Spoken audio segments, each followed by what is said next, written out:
I'd like to call to order the regular board meeting.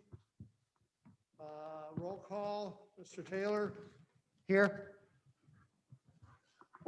Mrs. Sweeney. Here. Mr. Sweeney. Here. Dr. Willingham. Here. Maureen, would you please lead us in the pledge? Would you place your right hand over your heart? I pledge allegiance to the flag of the United States of America and to the republic for which it stands, one nation, under God, indivisible, with liberty and justice for all.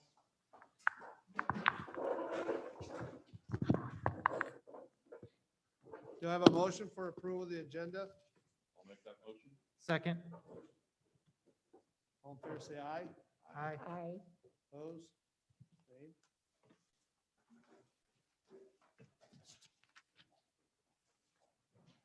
Okay. Before we do public comment, we have a presentation to give.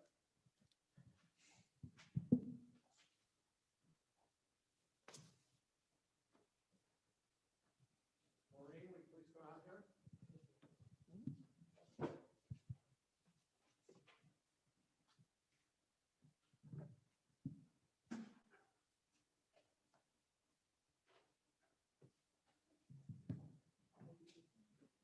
So, as you know, Maureen, this is her last official meeting. And your school district appreciation to Maureen Sweeney, November 2016 to November 2020. Recognition of valuable contributions to the board member of the Mountain Region School District. We'll present you this plaque. I want to say, Maureen, you brought a very human touch to us, a lot of empathy, a lot of concern for the students. It was genuine and deep, and I think you made us all better board members for being on the board. And so I personally appreciate you being on the board. Just this very small token for all you did for us, but we want to do that.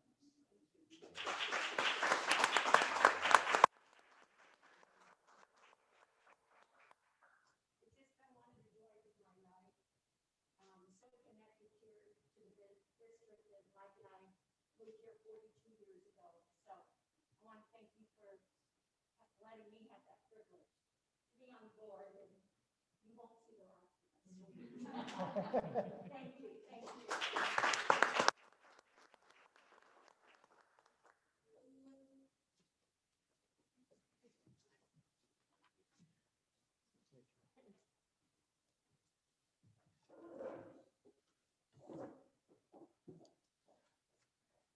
Next item is public comment. This is a time and place for the general public to address the Board of Trustees. State law prohibits the board from acting on any issue not on the agenda. Because there are time limits imposed for public comment, neither the board nor the superintendent answers questions nor responds to statements made during public comment. Comment are limited to 3 minutes per person. The board shall limit time for public input on each item to 20 minutes. Members of the board or superintendent may choose to take notes and respond briefly after public comment is closed. Individuals requesting to speak to the board must complete a request to speak form. Name, address, phone number. Items not on the agenda are addressed during the public comments section of the meeting using a blue form. Individuals requesting to speak regarding an agendized item will be recognized when that item is addressed using a yellow form. Do we have any forms? No. Nope. No forms? Okay. With that, we'll close public comment.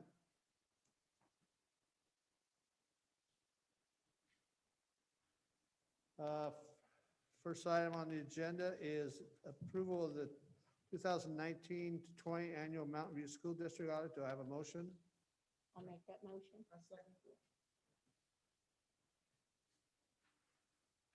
Stephen?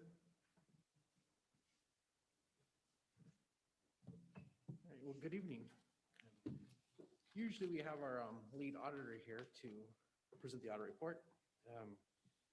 Seems like there must have been a mix-up in communication or something, so I'm going to have to take it back to my auditing days, and I will can go over the audit report. So it's a good thing I started in auditing.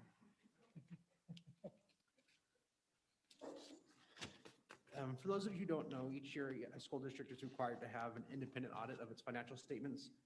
It includes 3 areas: internal controls, internal controls, state compliance, and financial audit. The internal controls are not testing for efficiency, mostly just testing to make sure that we have internal controls and they're working as the way we've operated. And then they compile all this information and present it to each year by December 15th. It has to be submitted to the state for approval. This year in the audit, there's a lot of, you'll see the footnotes and the summaries, all the information. Generally, the most important part, if you flip towards the back, which is page 99, I'm sorry, I had it up here. About page 90, there's a summary of financial statements, federal awards. You will see that we received an unmodified opinion in all areas, which means that essentially our financial statements have been presented in a materially accurate information. It doesn't mean that there wasn't small things that they found. It just means that on the whole, our financial statements are representing our district in a true and fair manner. When you flip back to the next page, which is also another key area of concern, is findings and recommendations. And we didn't have any significant findings this year. We did have 2 small findings at the ASB level. We had some issues with Amazon purchases this year. We had a couple items that went actually to on a staff member house instead of coming to the school, and they preferred to see a little different documentation than we were currently providing with Amazon orders, which is a little different than the normal procedures for receipting. And we have taken the steps with the ASB this year to remind them to make sure that all items are sent to the school, and also to address the receipting process that they would like to see for the Amazon, or especially for the Amazon orders. Questions from the board regarding the audit? Any questions? Nope. Thank you, Stephen. You're welcome. No questions? Have a motion and a second. All in favor, say aye. Aye. Aye. Opposed? Abstained? Okay, next item, I need a motion to approve the disposal of obsolete, unusable district items. I'll make that motion. I'll second it. Jeremy? Yes, this is an annual item we bring to the board as an opportunity to identify and then subsequently dispose of electronic items that could otherwise be considered as hazardous to just throw away in our normal daily trash. So the district documents down these items and we put them in a list, and then we work with a company who picks them up and disposes of them properly. But as part of the step, the board has to acknowledge and recognize that we are disposing of these items in an appropriate manner. Okay, questions? Okay, all in favor, say aye. Aye. Opposed? Abstained? Next item, I need a motion to approve the 2021-2022 Mountain View School District School Calendar. I'll second it. Jeremy? Yes, another annual item that we have. We usually this time of year in fall, we bring to you a proposed calendar for the next school year. We work with both of our bargaining units, AMVT and CSEA, to develop this calendar. It very, very closely models after Chafee, allowing for consistency with our parents in those days on and days off. I think we're off with them by one day, but we always have one additional day where that happens each year. Calendar very similarly models the calendars we've had in the past, and no major changes. Again, thank you to the units for working very, very cooperatively with us on the calendaring. Any questions? Questions? Okay, thank you, Jeremy. I have a motion and a second. All in favor, say aye. Aye. Aye, opposed, abstained. Next item, I need a motion to approve the adopt the resolution 2020-2021-06, implementing a pre-qualification of construction contractors for new construction and bond projects. Second. Is that you, Chris? Jeremy? Yes, as we look towards moving towards building our first elementary school in quite some time, I've been working with Ledesma Meyer to identify a process by which the district is able to, in a sense, pre-screen and pre-qualify potential bidders for our construction jobs. This is an allowable process that just about every district in the state takes on. We're through this pre-qualification process. Allows us to make sure that we are only accepting bids from construction contractors that have appropriate bonding, have experience in the field that we're looking for, and helps to really cut down on a number of different things such as change orders, unsafe working conditions, and having prevailing wage issues. So this is a very positive thing for our district to have this established up front so that we can make sure that we have the best of the best submitting bids for us. Questions? Questions? All right, very comprehensive. Thank you. Motion and second, all in favor, say aye. Aye. Opposed, abstained. Okay, next item, I need a motion to adopt resolution 2020-2021-07, approve the findings contained in the annual developer fee reports for fiscal year 2019-20. I'll make the motion. I'll second it. Stephen, Logan. This is an annual report that we get to present on our Fund 25 developer fees and how they're being collected and how they're being spent. Excuse me.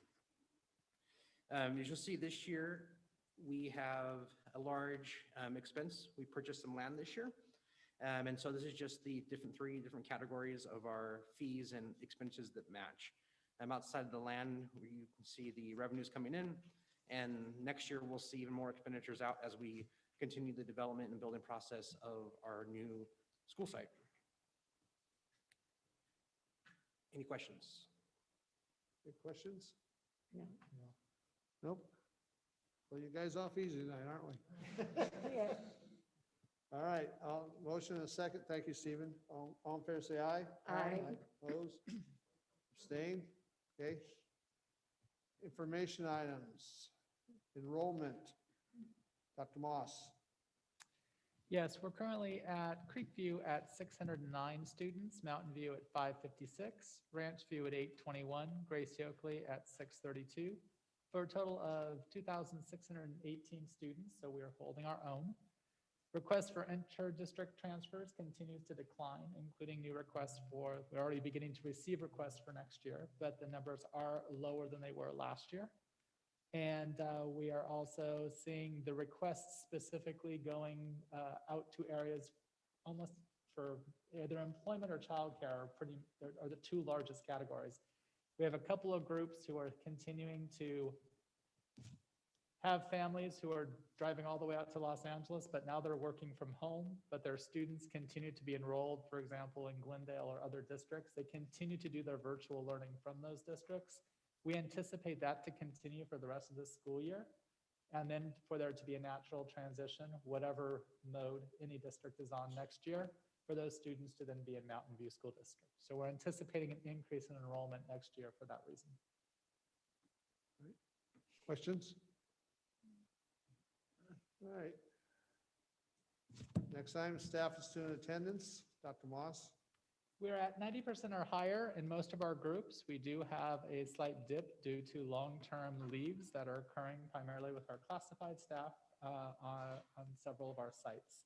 So this has been a trend that we are seeing, not just in Mountain View School District, but across California, largely due to COVID and the environment that we're in. Those long-term leaves are impacting our overall percentages. However, for those who are not on long-term leave, the averages are coming out to where we would anticipate for this time of year, and we have not seen a significant increase in absences due to cold or flu. Excellent. Questions?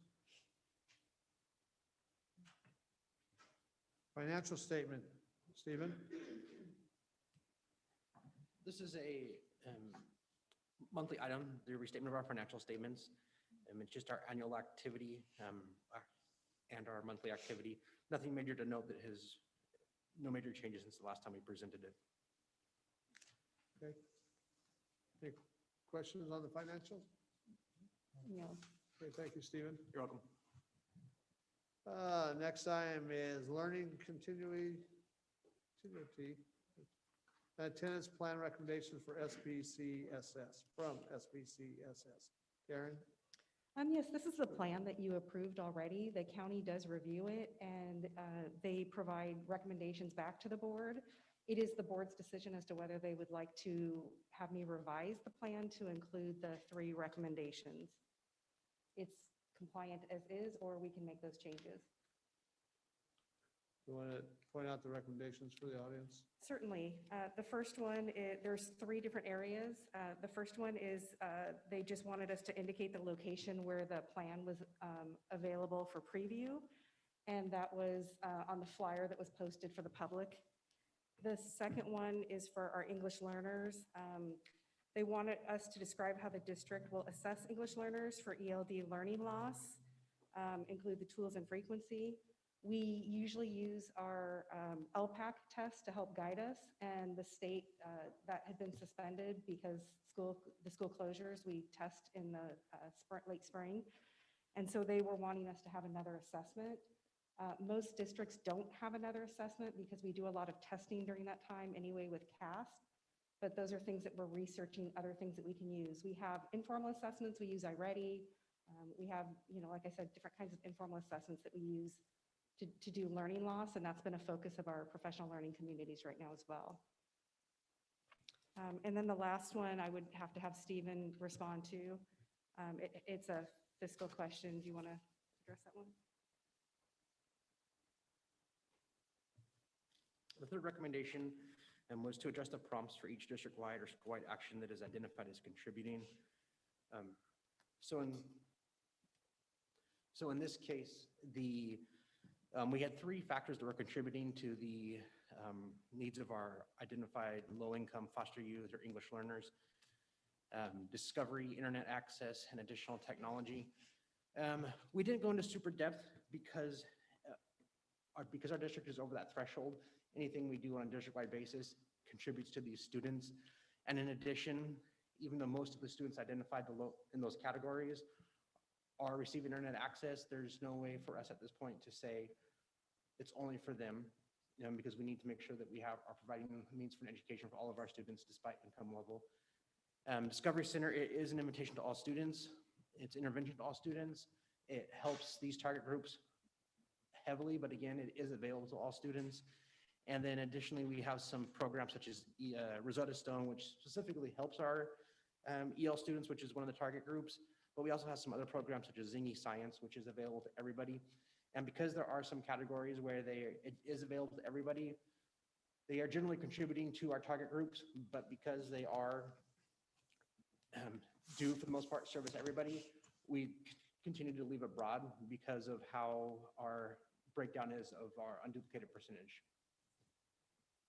So is it your feeling that we meet the spirit of these 3 recommendations already? Yeah, absolutely. These recommendations don't change anything that we're doing for students. It's more of just almost a compliance issue. Having said that, we're not out of compliance. Our plan is fine, but they review it and then they bring those changes back to you. And it's your decision as to whether you want to leave the plan exactly the way it is, or if you'd like us to go back and insert these recommendations. They're really very minor. Mike? How far over that threshold are we? Last check, we were in around a little over the 60% threshold, around 63%. So about 8 or 9, excuse me, about 8 or 9% over the threshold. Questions? Questions? My personal feeling is if we met the spirit of the requirements, I don't see a reason necessarily to go back and change it at this time if they're not requiring it. There's changes we can make on the next one, obviously. Any other feelings from the board members? I would agree with that. Okay. So if it's okay with the board, then we would say yes, just leave it as is. Thank you. Great, thank you.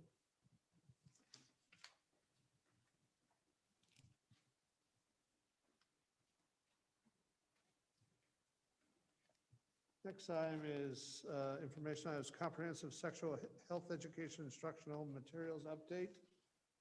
Karen? Yes, the information that you have are the materials that the board approved back in 2018. This was brought to you by the committee.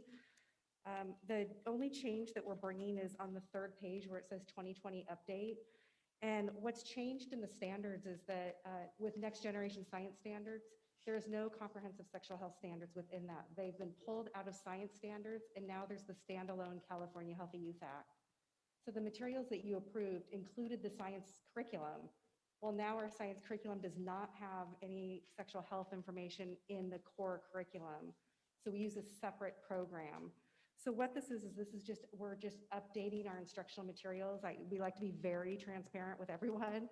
And so we are removing, everything stays the same as what you approved. We're just removing the science book as materials because they're no longer part of the science standards. It will still be taught by science teachers. It's just not using that book. Okay. Questions? Questions? Thank you, Karen. Thank you. Mountain View School District, school information, Mountain View.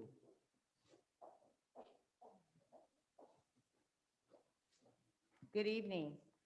My name is Adrena Edmonds, principal at Mountain View. I'd just like to report that we have successfully closed out our first trimester of the school year. And with that, our teachers have been very successful with all of our team members in supporting our students through virtual learning platform with their instruction and with the learning of their students. We've done an excellent job with navigating that journey. And I'd like to say that that's been one of our biggest accomplishments this year, is getting through all of the hurdles and everything that we needed to do to make this successful closing of the first trimester. Our teachers are busily working now diligently to prepare report cards for our parents to be able to receive those this Friday, the 13th at 3 o'clock. So far, everything is going well at the Eagle's Nest. And I'd like to just give a shout out to all of our teachers, all of our team members. We've had all hands on deck. Everyone has been supported our efforts to support our students through virtual learning. And I'd also like to give a shout out to our Mountain View School District as a whole, Dr. Moss and our board. Thank you very much for making this journey as easy as possible for us here in Mountain View School District. We also want to send a thank you from our teachers for the new laptops. They are so happy. So thank you so much for allocating those funds to make that possible for our teachers. They are ecstatic. And I'd also like to give a huge shout out to our tech department for supporting us in that effort. We were the first school for the rollout of the laptops, and it was seamless. So thank you very much again to our tech department, and also for supporting us every day, their tireless efforts. They've done a super job with providing support to Mountain View School with the efforts, the things that we needed from a tech department perspective. So thank you very much for that. Let's give a handout to all the staff and teachers and everyone that's connected with the district. Doing a monumental job during the hardest of times, so.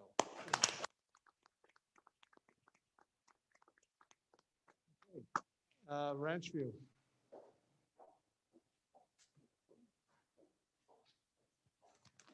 Good evening, I'm Julie Abla, the principal of Ranch View Elementary. And at Ranch View, kind of what Adrena was saying, but I'd also like to shout out to our para-educators who now we fully have them in the afternoons, our EL support. Para-educators are actually having Zoom meetings with students to help give them extra support with their classroom work.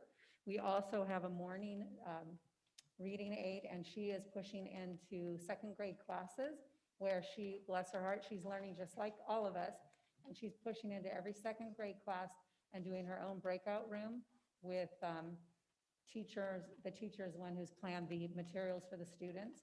So again, I am so proud of our paraeducators for also being very supportive and a vital support system for our students as well.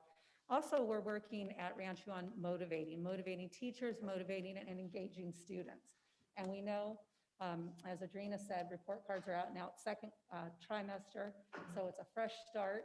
And so we're working on motivating. And one thing that we did to motivate the teachers is we had a woot wagon, like woot, woot, woot wagon.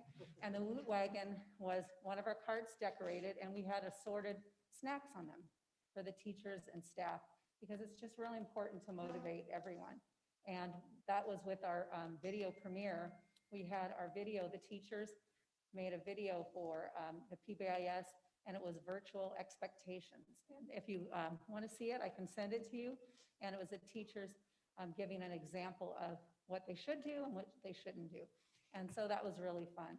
So again, I think it's about motivating and pushing through, but also the teachers and our paraeducators are giving a high quality education for all the students. So Thank you. Any questions for Creekview? All right, Grace Oakley. I'm sorry, for Ranchview. Creekview's not here. Good evening. Before I share all of the incredible things that are happening over at Gracie Oakley, I wanted to take an opportunity on behalf of the staff at Gracie Oakley to thank you, Maureen, for your hard work and your support, not only to Gracie Oakley, but to all of our schools in the district. It's always been a pleasure to have you come on site to visit and share stories as a parent, but just share the memories that you've made with your own children as they've traveled through our school systems. So you are always welcome to come and visit Gracie Oakley and trim some roses, take some roses with you. And just know that you're always welcome on site to come and drop by and say hi and for a visit. And so thank you. Thank you. Thank you. Now on to the work that we're doing at Gracie Oakley. You know, first and foremost, I have to recognize our teachers for the work that they're doing. I have to tell you, they're delivering instruction and curriculum at its best. What I admire most about the work that they're doing is they are really going above and beyond to make a connection and build relationships with their students. And it's so hard to do in a 2x2 square, but they're making it happen and they're coming with a positive mindset. And I'm so appreciative of the work that they're doing. Next, I'd like to recognize the work that Kelly Reyes is doing as our Dean of Students. She's really done a phenomenal job to reach out to our students and our parents and continue to build those relationships during this time and offer the supports and the resources that we have, and just make sure that they're understanding that, you know, we're in this together, and that if they need supports, whether it be on an academic platform or a social and emotional platform, that, you know, we will do what we can to make that happen for them.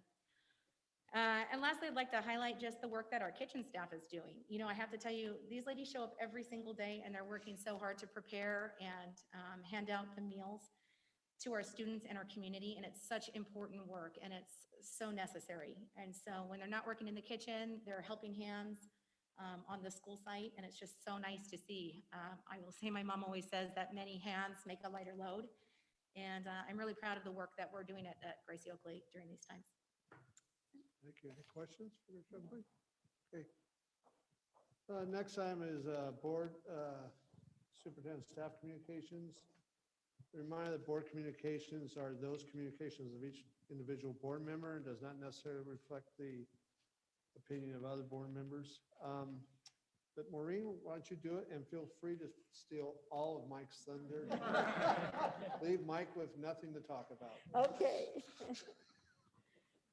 Well, Mike and I, we went to the Creekview drive-through, and that was a lot of fun. A really great turnout. I won't tell you how long we waited in line. No, it was amazing, really nice. Everybody was dressed up, and it was really joyful. And then that evening, we came over the Mountain View Trunk or Treat, and I have to give a shout out to Kelly Garrett and Jackie Karate. They had their trunks all decorated, and they were dancing nonstop. It must be nice to be young again. I forgot, but loved it. It was great to see you, Adrina. And then I know our district has always promoted kindness. That's really been a big thing to me. With Mike and I raising 8 children, we have 4 daughters who are teachers, 2 son-in-laws, and a granddaughter. So I really think teachers and the staff are really, represent education at its best. And there was something on the news, maybe some of you saw it. A young boy from Bellflower, his name was Anthony Ocampo, it was on about 2 weeks ago. And he wanted to tell the teachers and staff, thank you.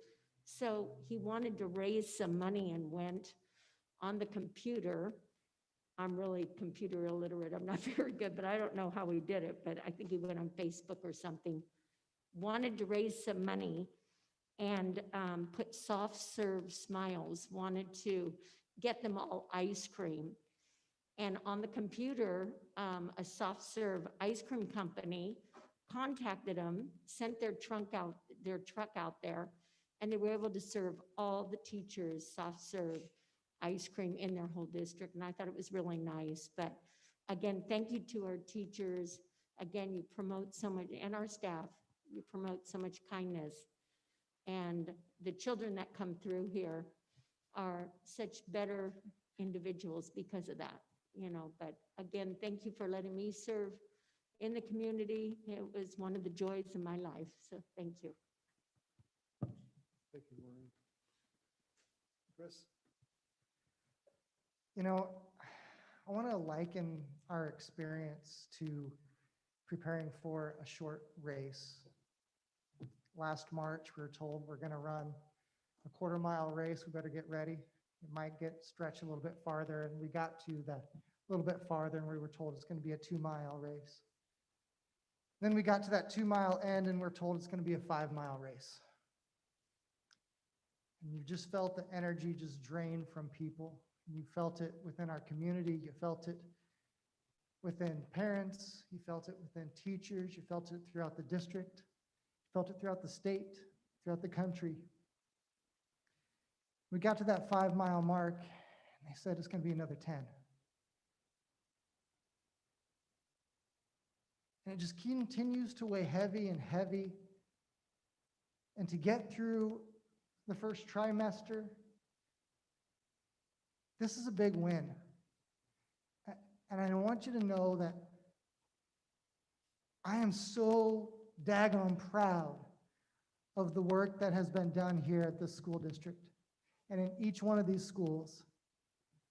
And I know that it's incredibly difficult for these teachers, and I want to just say how proud I am of the teachers who stepped up to be able to say help, and how the district office and the union and everybody worked hard to continue to fight for these teachers and to fight for one another.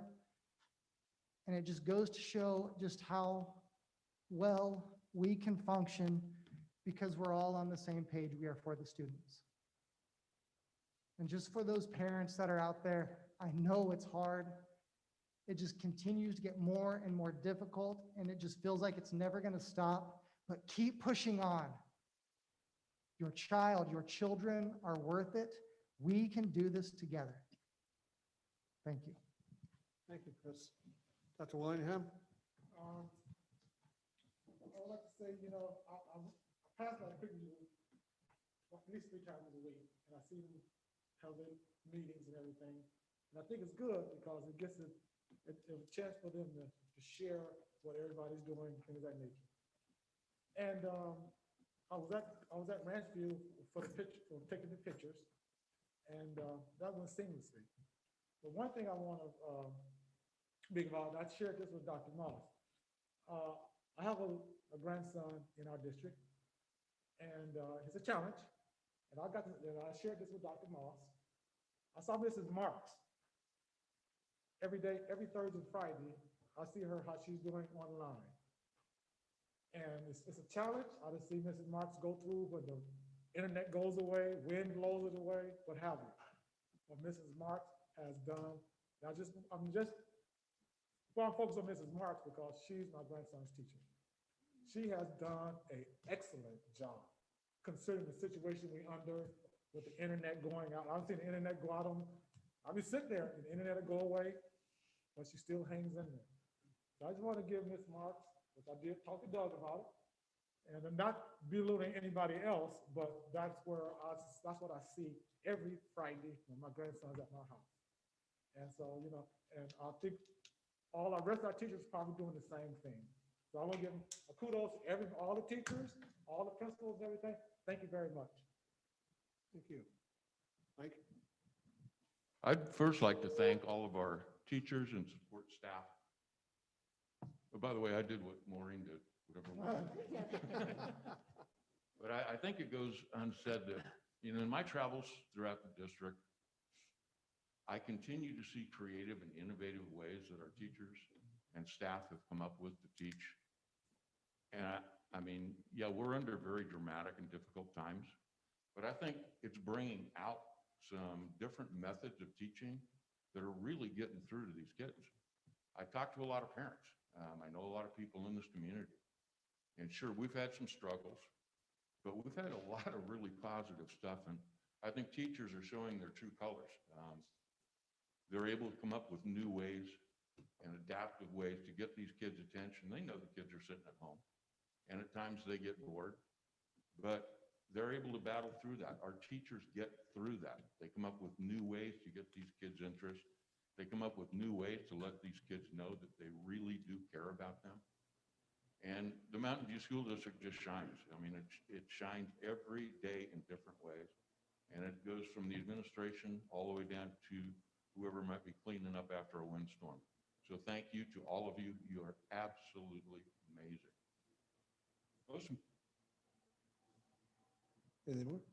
Most importantly, I'd like to thank my wife for spending the last 4 years on this board. You know, we will be an all-male board. There's nothing wrong with that. But I will say that Maureen, I am biased, and I really don't care. But the input and perspective that she has from a woman's standpoint is necessary and needed. I think there's a lot that women offer to kids. They see what they need that we as men sometimes don't, from an emotional state, a needs state. And I don't think there's, in my lifetime, anybody that does that better than my wife, Maureen. She's compassionate, she's emotional. And I guarantee you one thing, all of you who are on campuses, I promise you, and I challenge you to tell me I'm wrong, if you have ever seen her on your campus without a smile. This is a woman who's made me a much better board member, and I'm gonna miss her, so thank you so much. And I wish all of you a happy Thanksgiving. You forgot, plus she puts up with you. That's the part you forgot. But I certainly echo everything that everyone said about our staff and teachers and everyone connected with the schools. Speaking of schools, a big event in our school district is tomorrow morning. We have the groundbreaking for Parkview Elementary at 9 a.m. We're at the school site. And it's been a long time coming, and we're certainly glad it is happening, and we're doubly glad that it's happening while Maureen is still with us on the board, so she was a big part of it. So with that, Dr. Moss, any comments? Yeah, I do have I have several comments. I had a grandparent who is the parent to two of our students. She has told me to use her name, Rosa Hernandez, and she sent an email to say thank you, first to the district, specifically talking about, and she gave a very long list of everybody who has made this year possible, because as a grandparent who did not feel comfortable with technology, she was scared, and her grandchildren were scared. And she feels that what we have done, especially as she talks with people who attend other places, what she feels that we have done has made this process, even though it is frightening every day, and she said every day it's scary, but what the teachers do, both for her grandchildren and as well as for her, have made this process possible. She wanted to thank the leadership of the district for keeping our students and our staff safe. She wanted to thank Nutritional Services for providing meals, which she accesses every day and has since we started back in March. And would like to thank the board for your guidance and leadership during these incredibly difficult times. And this wasn't a public comment, this was an email, but she said it was something that was important to share, and I wanted to share it from seat as a perspective. Maureen, Oh my gosh, your smile is infectious, and every one of us has experienced it, even through that mask. And I want to thank you for your leadership. I want to thank you for your guidance. I want to thank you for your kindness. And I want to thank you for what you have brought to the district from your seat on the board. Thank you. Those were the really nice parts. Now I have to talk about COVID for a minute. So our COVID rates continue to increase. So we will receive our numbers tomorrow. However, I was already given bits of information that I should anticipate the numbers being higher than I would like for them to be. This will now be going on 7 weeks that we've had a steady increase in our COVID numbers. We continue to be solidly in the purple. We have a very large number of youth cases within our district boundaries, as well as within the city of Ontario. Therefore, we continue to be in purple. At this point, we're staying the course. I don't have a specific date. I've had different staff who've asked. I've had families who have asked. There isn't a specific date. I don't believe that Governor Newsom or anybody in Sacramento would be able to provide a specific date either for when we could potentially pivot or switch. It continues to be a public health crisis, and it continues to be a matter of keeping our staff and our students safe. So we continue to stay the course. I hope to receive better information in the weeks to come, and at that time we'll be able to have discussions on what potential pivots we can do. But until then, we stay the course, wear masks, practice social distancing, and everything else that the government asks us to do to try and keep ourselves and each other safe. It is Native American Heritage Month, and it's a very important month in the state of California. Previous to California being part of the Spanish Empire, there were more than 350 Native American cultures that spoke 90 languages, independent languages in the state of California. Most of those have become extinct.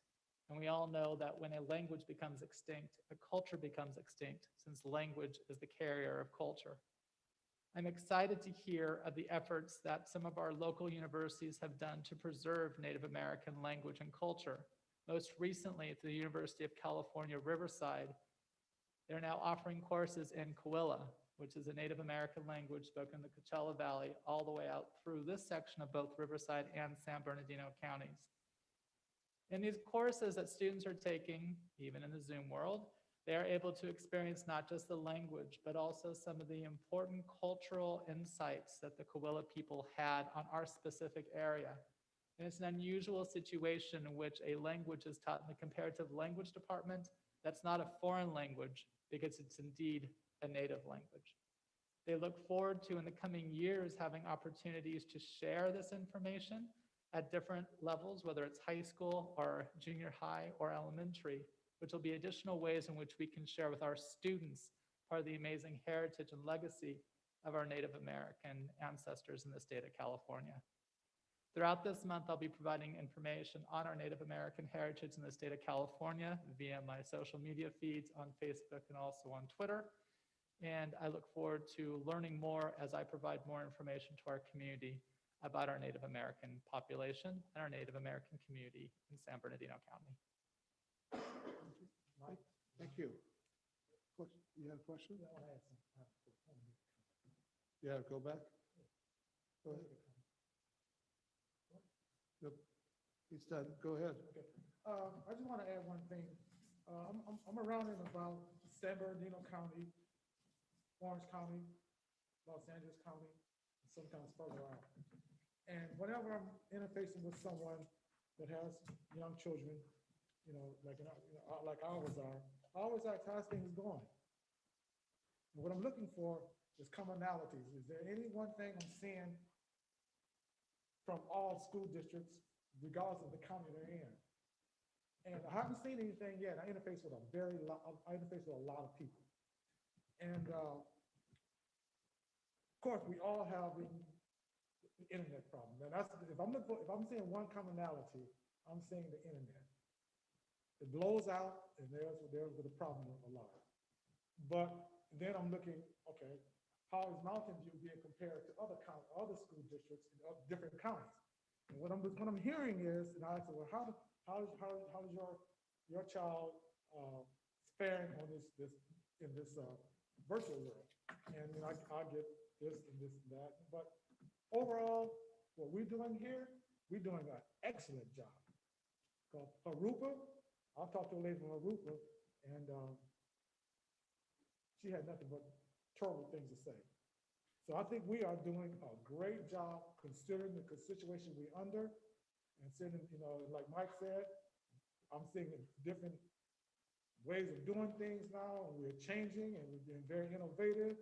And again, I just want to give everybody, you know, a hand clap on that, and continue doing what you do. All right, Thank thank you you. very much. Thank you. Stephen? Jeremy? Karen? Jan? Okay. Consent agenda, unless a trustee or superintendent or the public has a question concerning a particular item and asks to be withdrawn from the consent agenda, items that are considered routine in nature are approved at one time by the governing board. Is there any item that anybody wishes to have withdrawn? Do I have a motion? I'll make a motion to approve the consent agenda. Second? Have a second? Yeah, second. All in favor, say aye. Aye. Opposed? Abstained?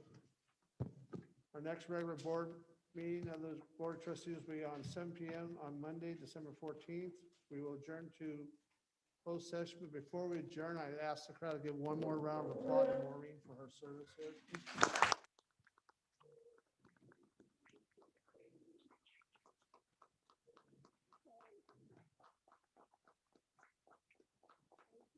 With that, we'll take a 5-minute break before closed session. All right, thank you all for attending. Just to let you know, this was the first